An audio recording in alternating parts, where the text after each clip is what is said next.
എണ്ണ ചൂടായതിനു ശേഷം നമുക്ക് കടുക് ഇട്ട് കൊടുക്കാം.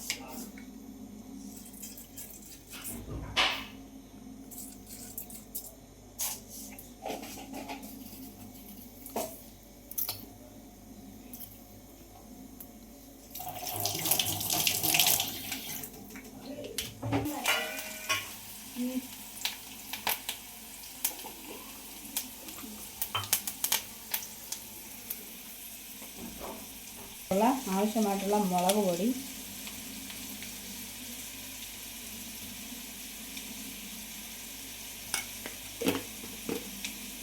കടുക്,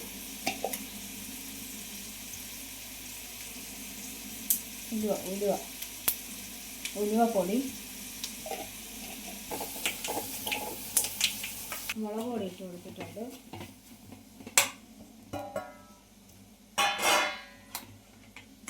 മുളക് പൊടി ഒന്ന് ചൂടായി വരുമ്പോൾ നമുക്ക് ഒരു ഇച്ചിരി വിനാഗിരി ഒഴിച്ച് കൊടുക്കാം.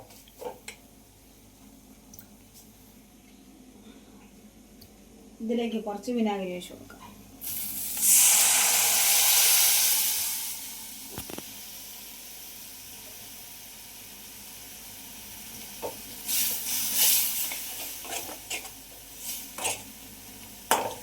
ഇതിലേക്ക് ആവശ്യമായിട്ടുള്ള ഉപ്പ് ചേർത്ത് കൊടുക്കാം.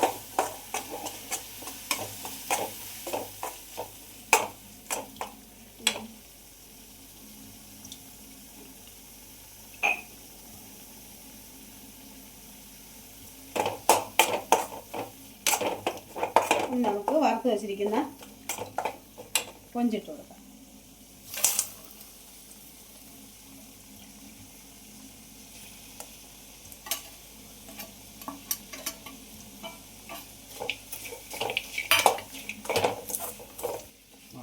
അങ്ങനെ നമ്മുടെ കൊഞ്ചച്ചാർ ഇവിടെ റെഡിയായി. എല്ലാവരും ഇത് ട്രൈ ചെയ്ത് നോക്കണം. നല്ല ടേസ്റ്റ് ആയിട്ടുള്ള അടിപൊളി ഒരു കൊഞ്ചച്ചാറാണ്. എല്ലാവരും ട്രൈ ചെയ്ത് നോക്കുക. കുഞ്ഞുങ്ങൾക്ക് സ്കൂളിൽ പോകുമ്പോൾ കൊടുത്തുവിടാൻ പറ്റിയ ഒരു സാധനമാണ്. അപ്പോൾ ഇന്നത്തെ വീഡിയോ എല്ലാവർക്കും ഇഷ്ടമായെന്ന് വിചാരിക്കുന്നു. ലൈക്ക് ചെയ്യുക, ഷെയർ ചെയ്യുക, കമൻറ്റ് ചെയ്യുക, സബ്സ്ക്രൈബ് ചെയ്യുക. നന്ദി.